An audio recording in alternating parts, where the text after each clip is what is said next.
Welcome to the deep dive. Today, we're taking a really close look at the life and, well, the tragic death of John F. Kennedy Jr. Yeah, and our main source here is a transcript from a Real Stories documentary on YouTube. It's pretty detailed. It is. So, for this deep dive, our mission, if you like, is to unpack the events leading up to that 1999 plane crash. Right, and also explore, the complexities of his life. He was always under this intense public spotlight. And maybe touch on that whole narrative of the Kennedy curse, but, stick to what the sources Right, suggest. exactly. Avoid getting lost in speculation. So, this transcript, it gives us a really detailed view, doesn't it? Ah, Especially of those last days. it does. And right away, the thing that hits you is the sheer pressure he was under, They call him American royalty in the documentary. which isn't really an exaggeration, is it? I mean, from the moment he was born, the media was just relentless. Constant scrutiny. Yeah, imagine growing up like that. Total lack of normalcy. It's kind of crucial background for understanding his choices later, I think. Absolutely. That context is everything. So let's jump in. July 15th, 1999. This is where the transcript sort of starts the clock on those final 24 hours. Okay. He's meeting his wife, Carolyn Bessette, and her sister, Lauren. They're at the Stanhope Hotel Bar in New York. Right, the Stanhopes. And this meeting, it kind of sets a tense scene, doesn't it? The transcript mentions quite a bit of tension in the marriage. Yeah, apparently he'd actually moved into the hotel for a bit. That's what it says. And there are reports of, well, frequent and pretty intense arguments between John and Carolyn. And Carolyn, she had a background in PR, so she wasn't exactly naive about public attention. No, but this was different. Being Mrs. JFK Jr., that level of nonstop scrutiny, the documentary suggests there was a real struggle for her. It sounds incredibly tough. Like, even with her background, this was just on another level. Sources in the transcript suggest they had maybe different ideas about how public their life should be. He'd grown up with it, after all. Exactly. For her, it sounds like it was just this constant, unwelcome intrusion. So Lauren, her sister, is there, maybe acting as a mediator? Seems like it. Kind of encouraging them both to go to this family wedding.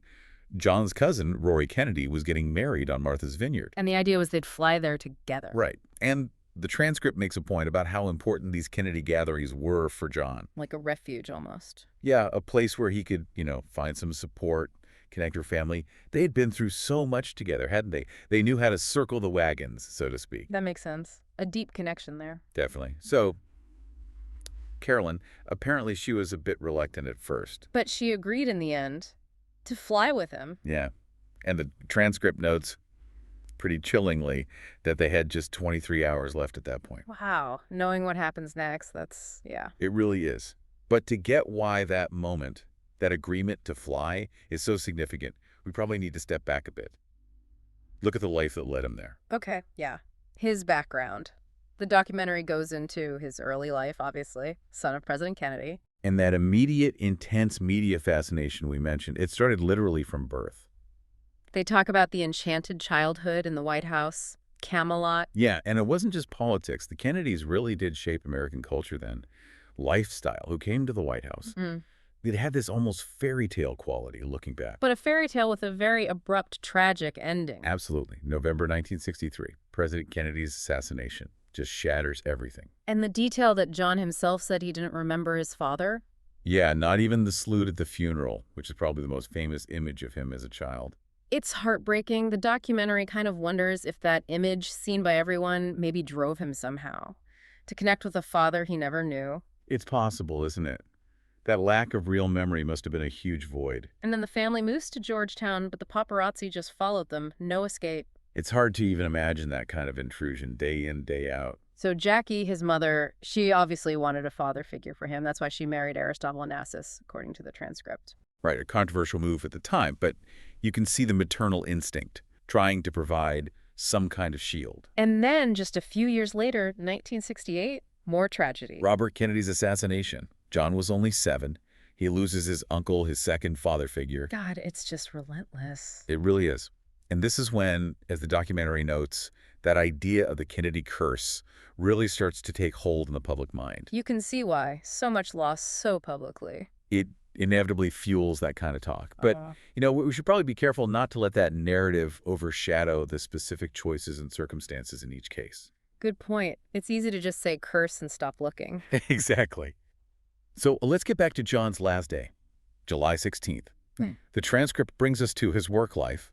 The struggles with his magazine, George. Right, the political magazine. He was apparently up late the night before working on a business plan for it, trying to save it. Yeah, it really highlights his drive, doesn't it? To make his own mark, Hmm. to be more than just JFK's son. George was his thing. Maybe a way to step out of that shadow, maybe even test the waters for politics himself, which everyone just assumed he'd do eventually. Could be. So that morning, July 16th, he has this meeting with the publisher, Hachette Filipacci. And there's tension there too, right? Seems like it. The transcript suggests John wanted George to be bigger than just him, broader appeal.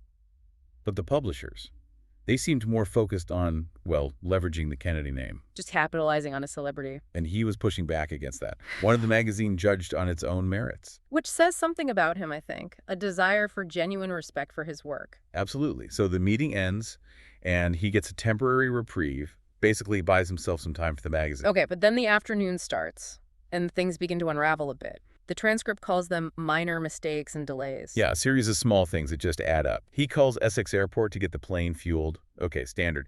But then he refuses a co-pilot. And that seems significant because the transcript says he was usually pretty cautious, often flew with an instructor or co-pilot. Exactly. It really stands out. Why not this time? Especially given everything else piling up. It's one of those key questions that lingers. Definitely. What else? Other delays. Well, he sends an email of condolence about someone. He pushes back that publisher meeting again, cancels plans with a friend.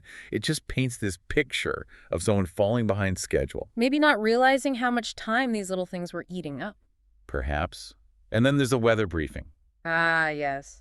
Hazy conditions were reported. Right, but the transcript suggests he might not have fully understood the limitations of the report. Like, it only measured the weather right at the reporting station, not necessarily all along his route. So he might have thought, oh, it's just hazy here, it'll clear up. Potentially. Okay. It points to maybe not the most thorough pre-flight check, or maybe not fully grasping the weather data he had. And then he leaves the office late and hits Friday rush hour traffic getting out of the city. Yeah, another delay, just one thing after another. It's like this chain reaction building through the afternoon. A perfect storm almost of delays. And while all this is happening with John... Right, Carolyn's having her own delays. She'd been shopping. Also gets stuck in traffic heading to the airport. And it sounds like there wasn't great communication between them or with Lauren about how late everyone was running. Yeah, it just adds to this sense of chaotic energy that afternoon. The documentary kind of loops back here to their relationship again. The public image versus the private reality. Exactly. The golden couple image. But behind the scenes, the transcript points to those arguments, maybe clashing personalities, and definitely that immense pressure of fame, which seemed to weigh heavily on Carolyn. It mentioned she became more withdrawn, didn't it, despite her PR smarts? Yeah, finding that level of scrutiny really hard to handle. And the transcript also fills in some detail about John's flying history. Started with ultralights. Yeah, then got his license, eventually bought this plane, the Piper Saratoga. Which was a fairly complex aircraft. It was. And apparently Jackie, his mother, had worried about his flying. He'd even made some kind of promise about taking more lessons after she died, a promise the transcript suggests he hadn't quite fulfilled. So flying was this escape for him, maybe? A way to get away from the cameras? Seems like it. The transcript calls it his escape route.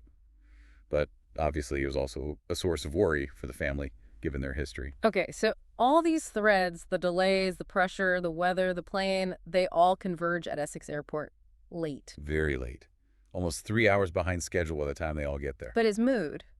The transcript says he seemed relaxed, which feels odd given the time pressure, the setting sun. It does seem strange, yeah. Calm, despite darkness falling fast. And then there's that other detail, that near-miss warning. Oh, right. Another pilot. Yeah, another pilot who knew the visibility was bad, had planned a similar route, but decided not to fly because of the conditions. And he tried to warn John?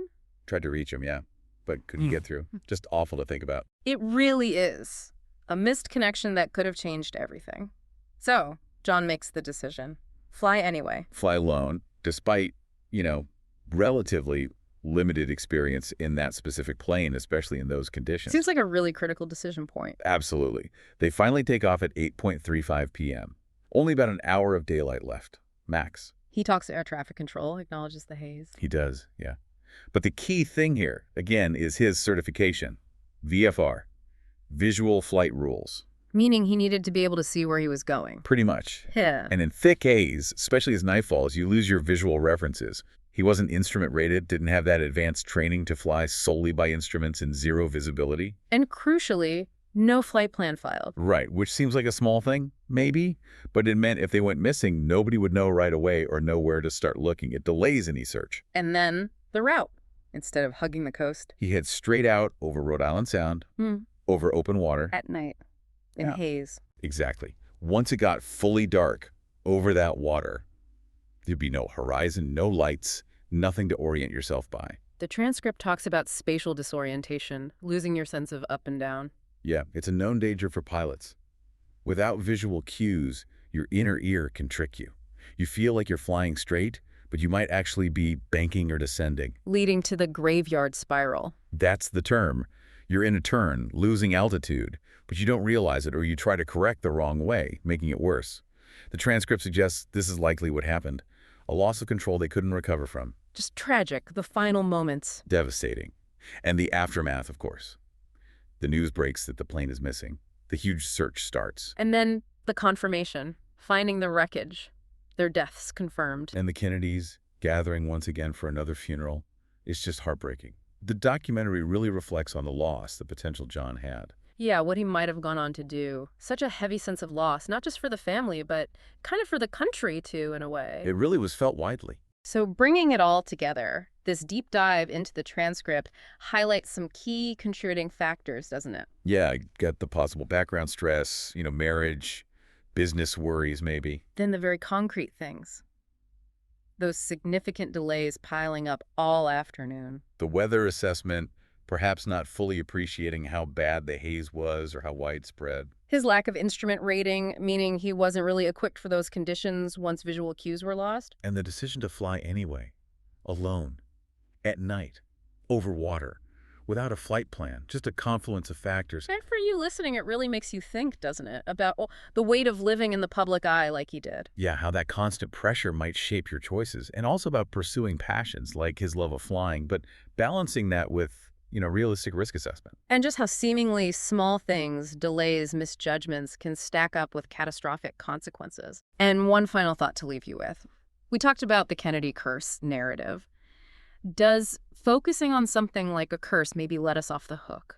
Does it obscure the very real human decisions and circumstances that led to this tragedy and perhaps others in the family? It kind of makes you question that balance between fate and our own choices. Something to think about. Definitely something to think about. Thanks for joining us for this deep dive.